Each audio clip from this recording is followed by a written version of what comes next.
नमस्कार दोस्तों, स्वागत है आपका मेरे यूट्यूब चैनल दिव्य भक्ति में। तो कैसे हैं आप लोग? आशा करती हूँ कि स्वस्थ होंगे, मस्त होंगे।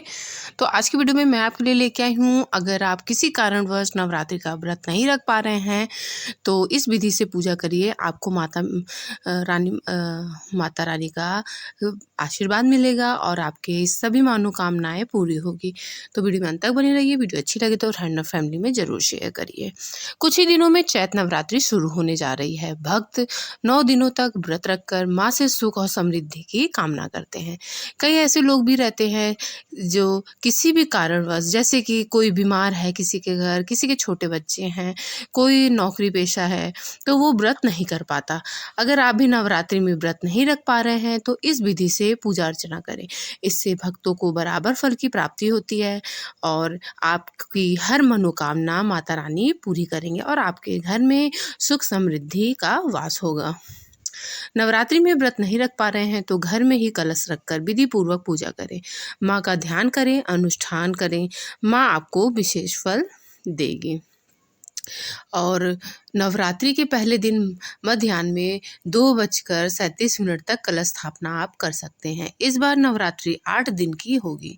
7 मार्च को नवरात्रि का पारण किया जाएगा। माँ भगवती की पूजा के लिए जरूरी नहीं है कि आप 9 दिन का व्रत रखें।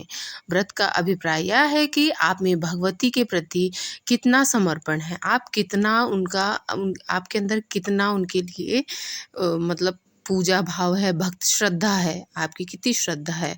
आप अनुष्ठान, नियम और संयम से माँ का अनुष्ठान कर रहे हैं तो इसके लिए व्रत जरूरी नहीं है। नवरात्रि में 9 दिनों तक जागरण जरूरी है, मतलब आप उनका भजन कीर्तन जरूर करते रहें।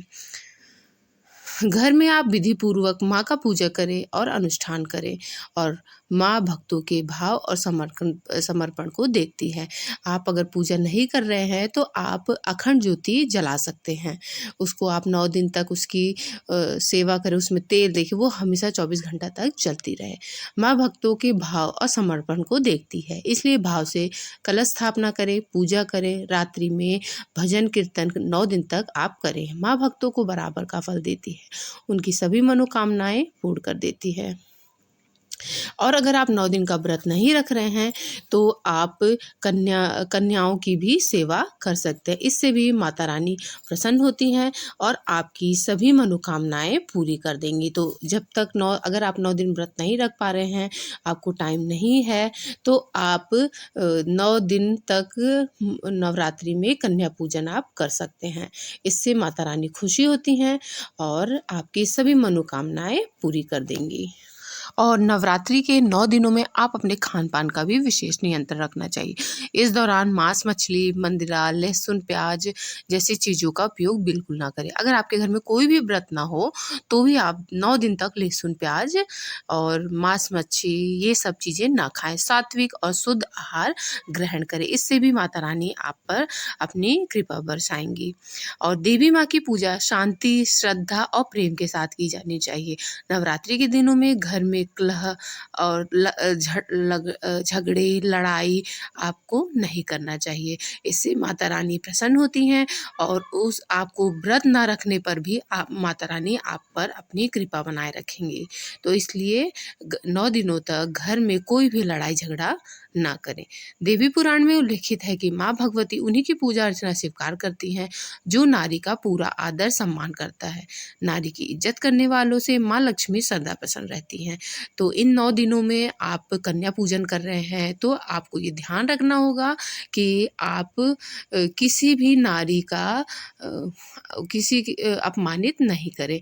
इससे माता रानी रुष्ट हो जाती हैं और आपको इसका पूरा फल नहीं मिलता है। तो इस टाइम नवरात्रि के दिनों में वैसे भी हमें नारी का सम्मान करना चाहिए। और नवरात्रि में स्वच्छता का विशेष ध्यान रखा जाता है। 9 दिनों तक सूर्योदय के साथ ही स्नान कर स्वच्छ वस्त्र पहनने चाहिए। इस दौरान काले रंग के परिधान कपड़े नहीं पहनने चाहिए। चमड़े की बेल्ट भी नहीं लगानी चाहिए। आप इन बातों का ज़रूर ध्यान दें। अगर आप 9 दिन का व्रत भी नहीं रख रहे हैं तो भी आप सुबह उठ के माता रानी का पाठ और नवरात्रि में आप 9 दिन तक माता रानी का पाठ करें और स्वच्छ कपड़े पहने और माता रानी की पूजा करें। इससे भी आपको व्रत न रखने पर भी आपको माता रानी का पूर्ण फल मिलेगा। नवरात्रि में अगर आप व्रत नहीं रख पा रहे हैं तो आप माता रानी को इन मंत्रों से भी आप प्रसन्न कर सकते हैं। मंत्र है ओम दुम दुर्गाय नमः और ओम ऐं ह्रीं क्लीं चामुंडाय विच्चे स्वाहा। इन मंत्रों का आप 108 माला का जाप कर सकते हैं, जिससे माता रानी आपके ऊपर प्रसन्न होंगी और आपके घर में सुख समृद्धि और आपकी हर मनोकामना पूरी करेंगी। तो इसी तरह से आप व्रत ना रख कर भी आप माता रानी को प्रसन्न करिए, उनका आशीर्वाद प्राप्त करिए। तो इसी के साथ मैं अपनी वीडियो को समाप्त करती हूँ। आशा करती हूँ आपको ये वीडियो अच्छी लगी होगी। तो चलिए मिलते हैं एक और नई वीडियो के साथ। तब तक के लिए जय माता दी, स्वस्थ रहिए, मस्त रहिए।